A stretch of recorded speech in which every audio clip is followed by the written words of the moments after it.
আসসালামু আলাইকুম দর্শক, আজকে আমি আপনাদের ডিম দিয়ে পেঁপে রেসিপি করে দেখাবো। প্রথমে একটি পেঁপে নিলাম। পেঁপেটিকে দুই ভাগ করে খোসা ছাড়িয়ে নিলাম।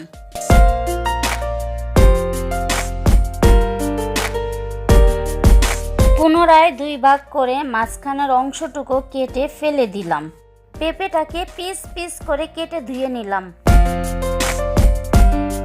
2 চামচ লবণ, 1 চামচ হলুদ, 1 চামচ মরিচ, 1 চামচ আদা রসুন, আধা চামচ জিরা, আধা চামচ ধনিয়া, 1 মগ পানি দিলাম। ভালোভাবে নেড়ে ঢাকনা দিয়ে ঢেকে দিলাম। কিছু পেঁয়াজ কুচি নিয়ে 2টি ডিম ভেঙে দিলাম। ডিমের মধ্যে 1 চামচ লবণ দিলাম। পরিমাণ মতন কড়াইতে তেল দিব। এখন ভাঙা 2টি ডিমকে ফেটে নিব।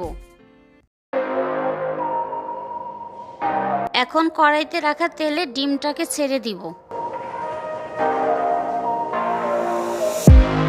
ডিমটাকে এখন ভেজে নিব।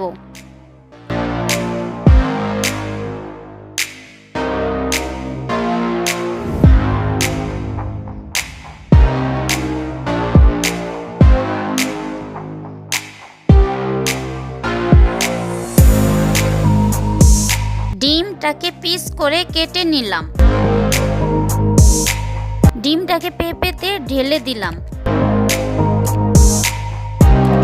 কড়াইতে পরিমাণ মতো তেল দিয়ে পেঁয়াজ কুচি কাঁচামরিচ ছেড়ে ভেজে নিলাম। পেঁয়াজ কুচিগুলো লাল করে পেঁপের মধ্যে ঢেলে দিলাম।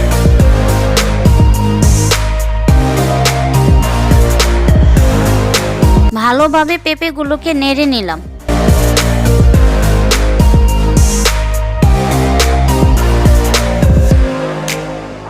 আমি শাহনাজ পারভিন। রেসিপিটি ভালো লাগলে লাইক অ্যান্ড সাবস্ক্রাইব।